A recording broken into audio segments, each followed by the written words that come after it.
FN, PJ, FN, Tranquilo, valeu. Então, pode pausar? A gente pausou já, né? Então, vamos lá. Então, olha só. Supondo que essa decomposição aqui seja verdade, enfim, supondo que isso aqui represente esse setor das translações, daquilo que se comporta como translações, vamos falar assim, lembrar que a gente não está trabalhando no grupo, ou setor de translações do grupo Poincaré.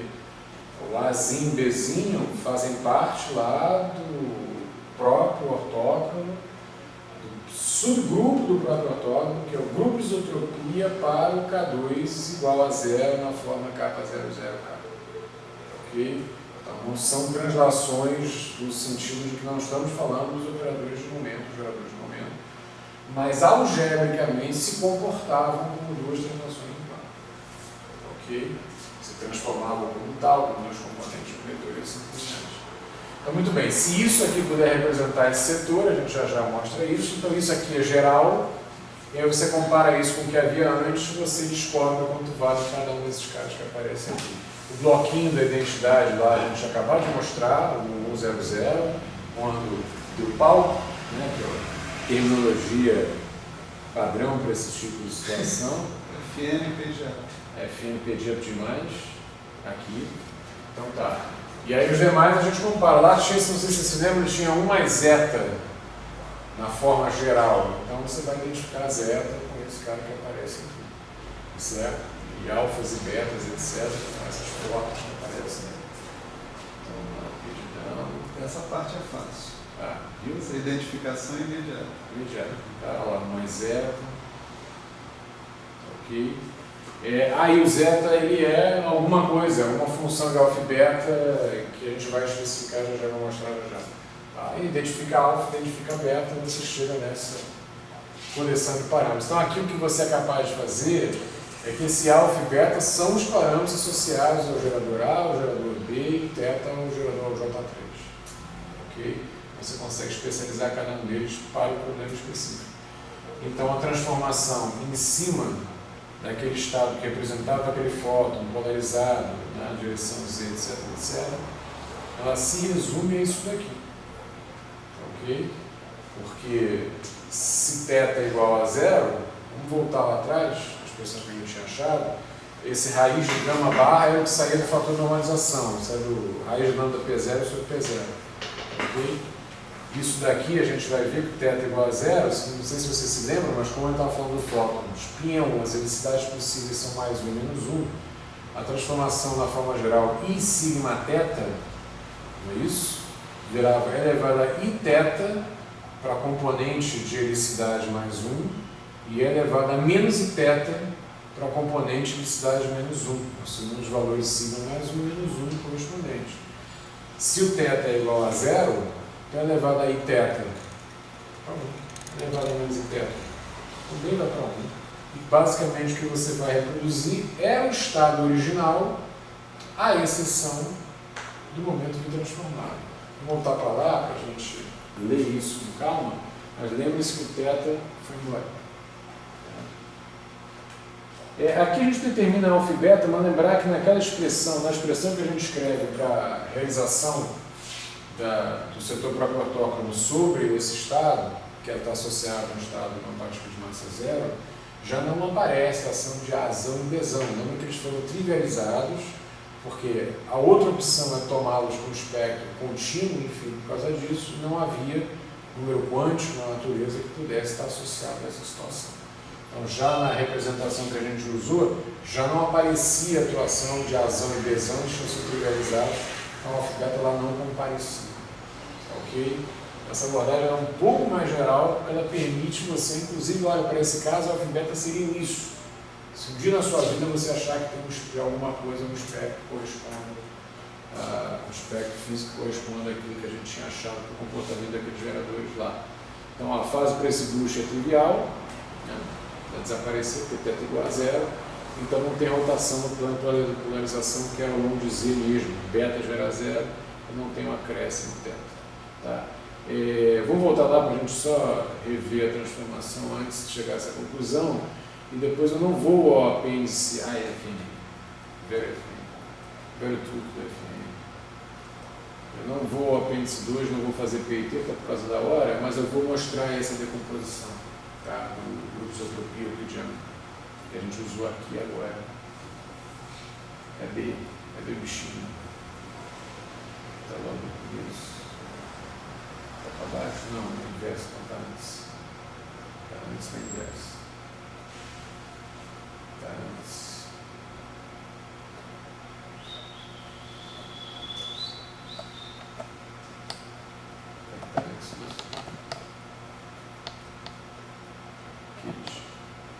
Tá aqui.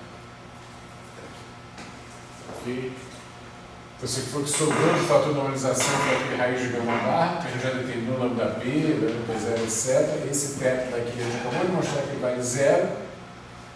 Esse cara a gente acabou de mostrar que vale 0, é elevado a 0, vale 1. Então, sobrou lambda P1, lambda P menos 1, com fator de normalização. Mas isso era o próprio estado de norma. Quer dizer, era a mesma combinação das helicidades, só que o P aqui está transformado. Ok? Então, por isso que a gente chamou a resposta de lambda PZ, que era basicamente essa mesma combinação, só que em vez de um momento original, um momento transformado por luz. Ok? A resposta que a gente achou para esse caso particular. Fase ali, galera. Trivial. Então vamos descer a ladeira. Eu vou deixar para vocês o exercício de verificar. Gostei disso, gostei. Brincadeira salutar. Verificar aquelas respostas que a gente obteve para paridade e reversão temporal, no caso massa igual a zero, que a gente simplesmente colocou a resposta, a gente não mostrou. A gente só mostrou para o caso de massa diferente de zero.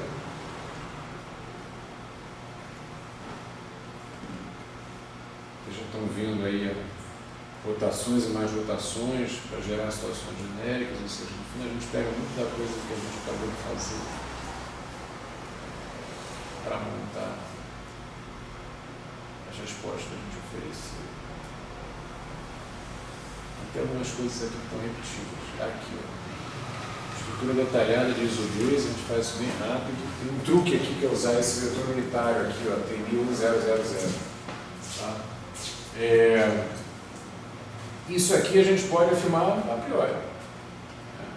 Você tem que lembrar que você tem os dois geradores A e B comutam entre si e que eles se comportam algebricamente como uma translação.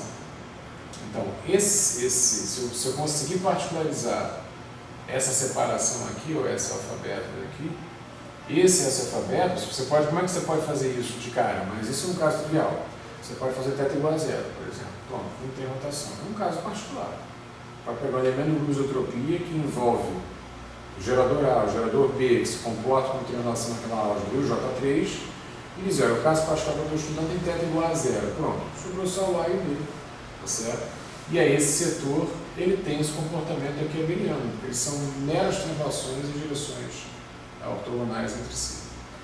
Outra forma que você pode pensar é que se você tem o gerador A e B, quem seria o elemento do grupo associado a esse setor da álgebra? Seria exponencial, não é isso? De alfa A mais I alfa B, é isso? Beta B. Beta B, exatamente. Mas isso eu posso escrever tranquilamente como é elevado a I alfa A vezes elevado a I beta B, o Hausdorff é trivial, A e B comutam entre si. Ok? Posso decompor essas duas coisas tranquilamente.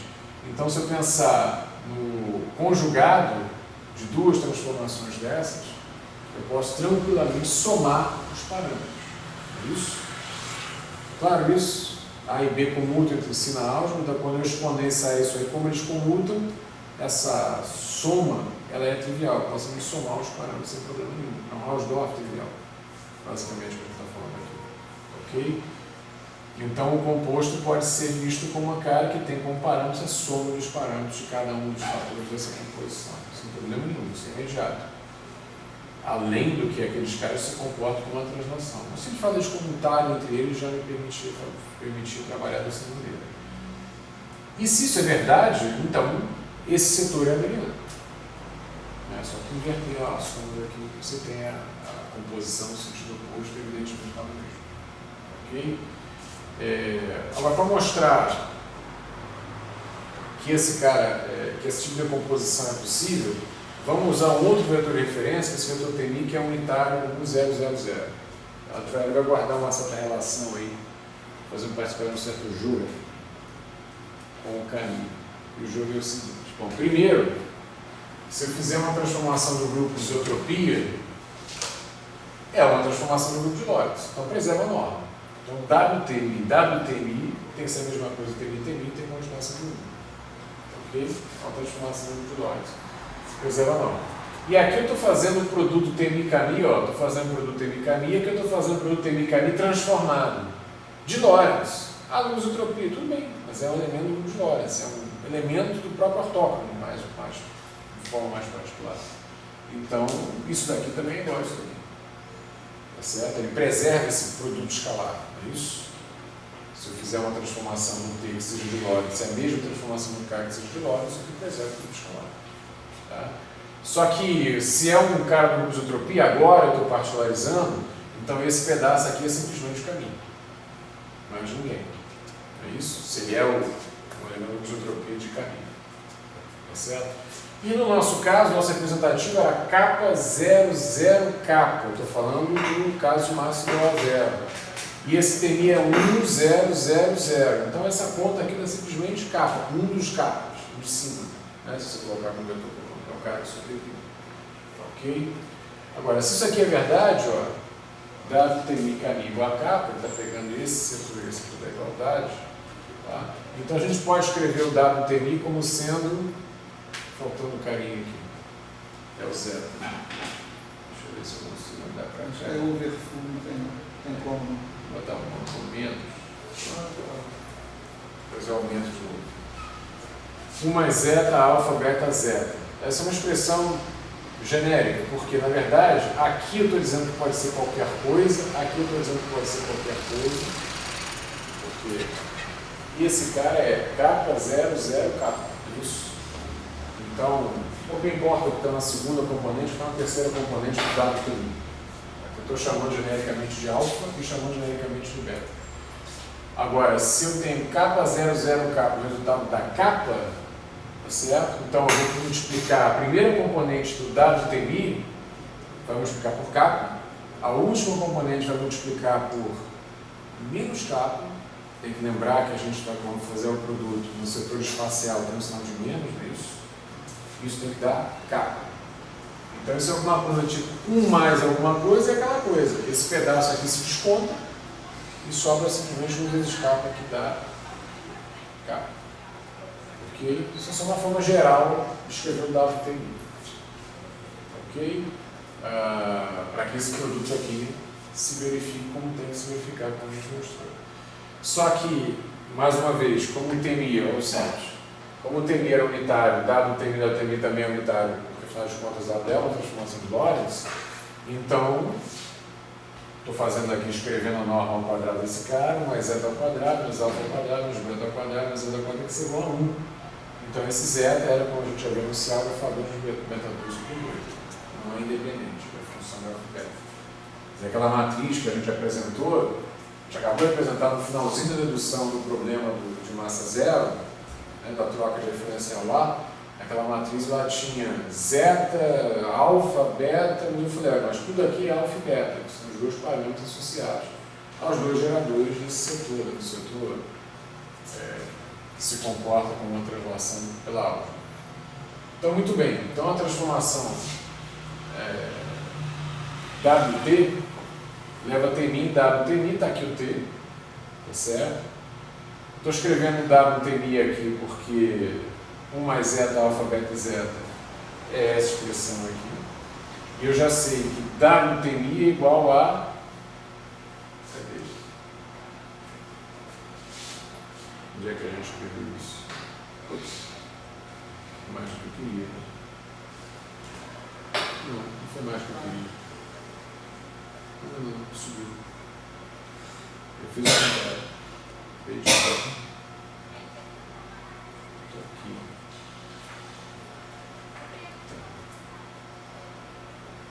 Isso. Tá certo? Ok? Então é isso mesmo. Então, W leva a T, né, estou atuando em cima do TMI, e estou escrevendo WTMI por aqui. O que isso aqui, né, isso aqui que a gente está colocando aqui como tracejado, é uma liberdade, porque, na verdade, eu só tenho uma componente 1 aqui, que é 0, 0, 0, 0. Vamos pegar esse, fazer esse cara, pegar esse, fazer esse cara, esse, fazer esse cara, esse, fazer esse cara, o resto não vai ter nenhuma influência. Então, esses elementos aqui dessa matriz, por enquanto, são quaisquer. Estou colocando tracinho para deixá-los genéricos ou gerais. Ok? Então, isso gera esse cara daqui. Esse cara é o WTMI, não é isso? Aqui, ó. O WTMI tinha que ser isso, porque esse cara multiplicado pelo caminho, a gente acabou de mostrar que dava capa. Então, a gente tinha que ter essa forma geral. Ok? Então, está aqui o WTMI. Mas o WTMI, evidentemente, é a atuação de W, desse operador aqui, desse associado, né, o elemento de isotropia, atuando em cima do TMI que a gente colocou. Eu vou escrever isso daqui, porque eu já sei que isso daqui vezes isso dá isso. E aqui? Aqui pode vir o que você quiser, que vai continuar dando o mesmo resultado. Por enquanto, aqueles elementos de matriz são todos genéricos. Tá? Agora, o W também deixa o K invariante, porque, claro, ele é um elemento de isotropia associado justamente a esse K. Tá certo? Por hipótese. Então, isso vezes isso tem que dar o próprio, que é o meu K. Ok? Agora ele está dando nome para esses elementos aqui que não foram especificados. Aí deu nome grego na última coluna e deu nome latino aqui nessas duas colunas aqui no meio. Ok? Claro, eu não sabia quem era esse cara do ponto de vista que WTMI tinha que ter essa cara. Eu não sabia que era um desses caras. Agora, impondo o fato de que esse cara é o grupo de isotropia desse cara, então que WK tem que dar K, deixa eu ver se eu descubro alguma coisa sobre esses elementos aqui que não estavam informados. Você descobre, né? Porque você vai fazer aqui 0 e 0, não tem muito progresso, você tem esse vezes esse vezes esse. Ele chamou de grego as coisas que vão se resolver agora. Ele deixou como latino as coisas que não vão se resolver com esse vínculo, né, de construção em WK seja K, porque esse cara vai fazer aqui. Então, olha, 1 mais zeta vezes kappa mais delta vezes kappa, está aqui, tem que dar kappa. Né? Alfa vezes kappa mais rho vezes kappa tem que dar 0. E assim por diante. Né?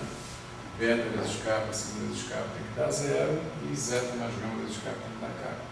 Aqui ele tira delta em termos de zeta, rho em termos de alfa, sigma em termos de beta e gama em termos de zeta, lembrando que o zeta já está escrito em termos de alfa e beta, alfa 2 sobre 2. Ou seja, você resolveu em termos de alfa e beta todas essas letrinhas que estão aqui. Ok? O delta, o rho, o sigma e o gama estão resolvidos em termos de alfa e beta, não são mais estranhos. Tá certo? Ok? Faltam os elementos aqui A até H, esses 8 elementos, e eles podem ser obtidos, a conta não está explícita, mas enfim,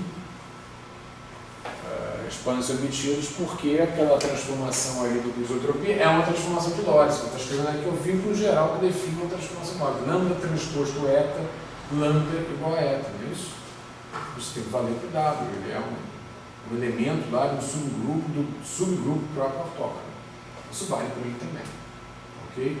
Você vai pegar essa matriz, transpô-la, multiplicar pela métrica, multiplicar por ela de novo, igualar a métrica e você ganha uma porção de condições. Sobre 20. Ok? É conta. Não tem segredo nenhum, a gente só está impondo que isso seja uma transformação de Lorentz.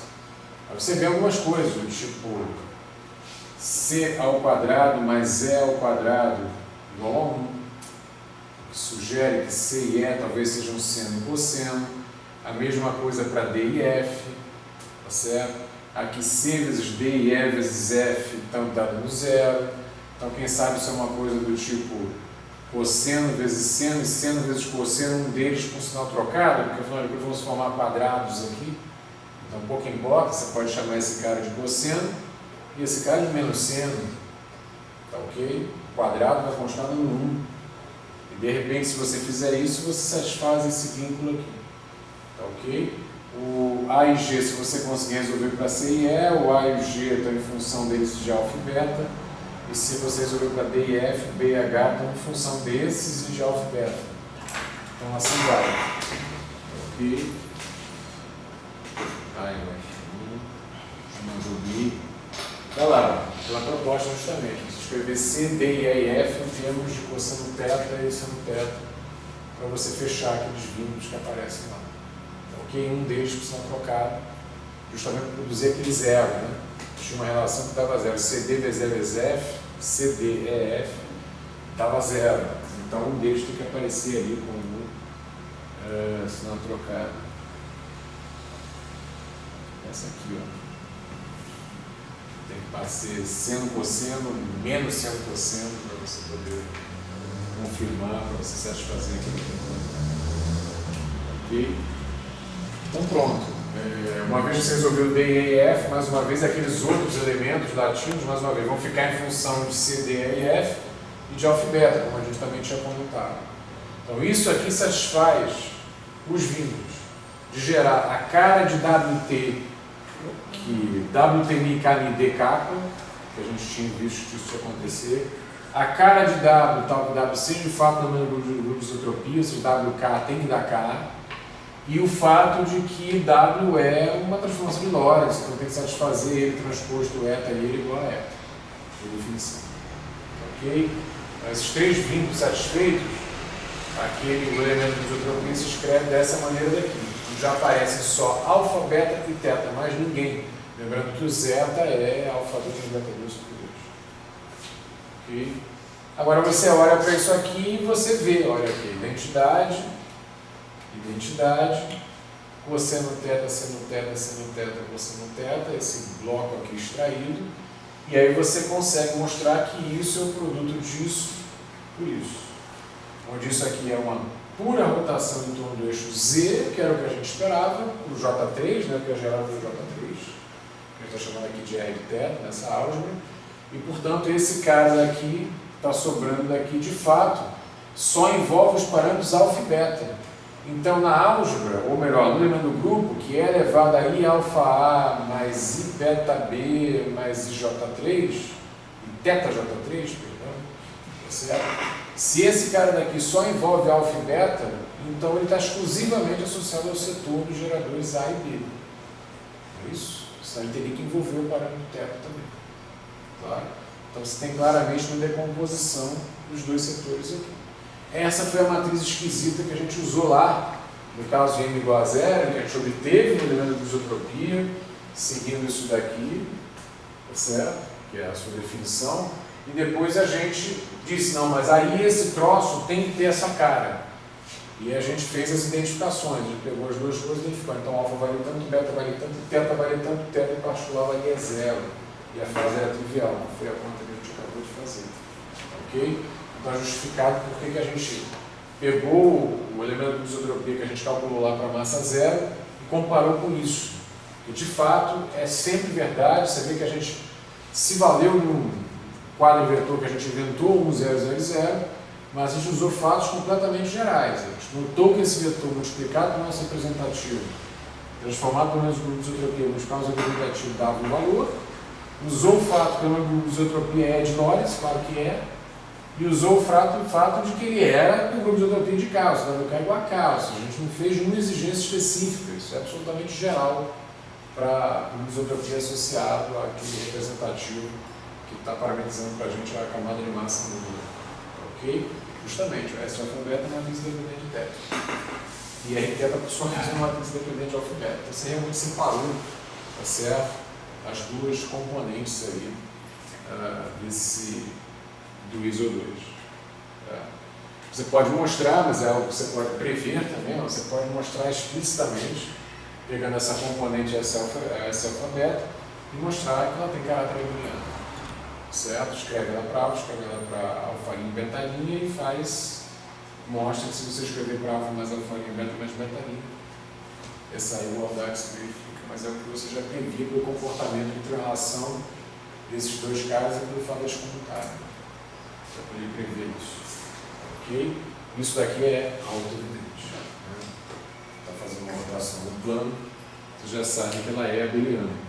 Então, na verdade, o que a gente está dizendo é que esses dois conjuntos, ó, se você tomar, se você tomar o parâmetro θ valendo zero, você está perdendo a rotação, ficando só nesse setor S alfa beta. Ele é abeliano. Vou mostrar. Se você matar alfa e beta, ficar só com o setor e θ, que são só as rotações do plano, também é abeliano. Tá ok? Então, são dois subgrupos abelianos. São subgrupos também, né? A rotação é evidente, a gente já sabe disso. E esse setor aqui também é evidente, porque você pode mostrar que sempre que você faz isso com isso, dá isso. Então, esse cara tá certo? Também fechado, tem a inversa, é só você trocar aqui o parâmetro por menos o parâmetro e assim por diante. Tá? Composto e tal. Então, são dois subgrupos, eles são abelianos, embora eu não posso dizer que o grupo como um todo seja abeliano, porque uma transformação daqui não comuta com uma transformação daqui. O A e B não comutam com J3, tá certo? J3 com A era IB, J3 com B era menos IA, não era isso? A aula que eu perguntei lá atrás. Então o grupo como um todo não é abeliano, mas ele tem dois subgrupos abelianos. Além disso, esse subgrupo aqui, ele é, como a gente define, ele é um subgrupo invariante. Ok? O subgrupo associado às translações ali, ou o que parece translações, ele é invariante, é uma conta para se fazer, mas é fácil mostrar, tá certo? Se você fizer a conjugação de um elemento desse subgrupo, só da parte da translação, por rotações, o que resulta é um elemento do subgrupo com esses parâmetros aqui. Ok? Um subgrupo invariante é definido dessa maneira. Né? Eu tenho, deixa eu apagar aqui em algum lugar, dá uma bagunça, que é típica.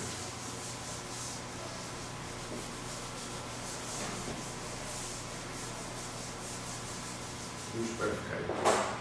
Então eu tenho aqui um grupo, vou chamar esse grupo de G. Eu tenho um subgrupo aqui, vamos chamar de H. Eu tenho um elemento genérico aqui, vamos chamar de Hzinho, um elemento genérico, vamos chamar de Gzinho. Esse subgrupo é dito subgrupo invariante se para qualquer H dentro dele e qualquer G dentro do grupo, se eu fizer essa conta daqui, isso der um elemento ainda de H, não necessariamente o mesmo. Isso vamos chamar dentro de H. Ok? Isso é auto-evidente, já que isso aqui eu disse que era um subgrupo. Isso é auto-evidente se, em vez de eu pegar um G fora de H, eu pegar um elemento do G dentro do próprio H, aí é auto-evidente, tá certo? Que esse cara vai ficar aqui dentro, estou supondo que é um subgrupo aqui é abeliano, então esse é auto-evidente. Mas se eu pegar um cara de fora, isso não é auto-evidente. Eu posso ter um subgrupo abeliano, pegar um cara que está fora desse subgrupo, e essa conta aqui não dá um resultado dentro do subgrupo. Vai dar, claro, dentro do grupo, porque isso aqui é elemento do grupo, isso é elemento do grupo, isso é elemento do grupo. É óbvio que vai dar dentro do grupo. Isso aí não tem dúvida.